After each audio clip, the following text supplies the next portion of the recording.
The Charlie Waller Institute specifically was very much a local initiative from the Charlie Waller Memorial Trust, who are based locally, Berkshire Healthcare, NHS Foundation Trust, and the University of Reading. So we're unique in that way, and the majority of people that the Charlie Waller Institute trains are likely to be more local. The main objectives of the Trust are to raise awareness of depression in a number of different ways. Firstly, we're just within the general population and people themselves, so that they can see it happening to them, to their friends and their family around them, and get help, and also we can begin to look after our own mental health fundamentally much better, because we're more aware of what we need to do and what's needed.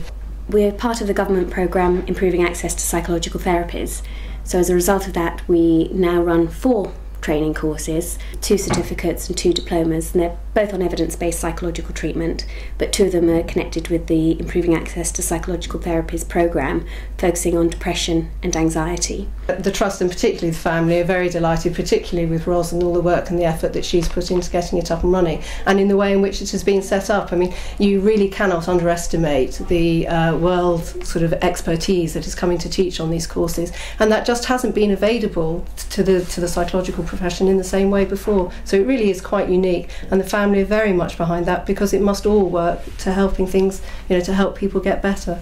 This year we've got approximately 50 students doing the psychological wellbeing practitioner course, that's low intensity, used to be called, and we've got 58 people doing the course for high intensity workers. The course here at Charlie Waller provides training and access to speakers who are on a world-class level as well. I think that it's very difficult to find another course elsewhere in Britain that has this calibre of teaching.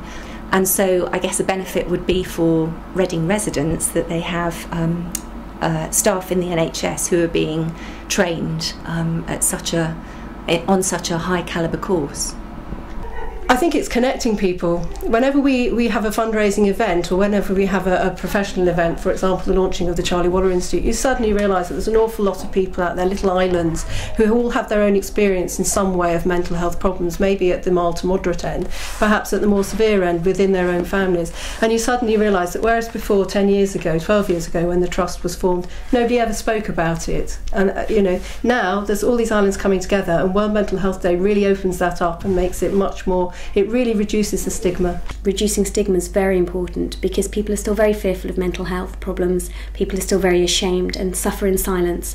And I think that when you have something like World Mental Health Day, then you're saying that this is a problem that is shared amongst lots of people and that there is no need to be ashamed. And when I know that there is help out there, and I know that there are people not getting it, anything that sort of reduces the stigma, I feel very passionately has to be a good thing, so that people can get the help that they need.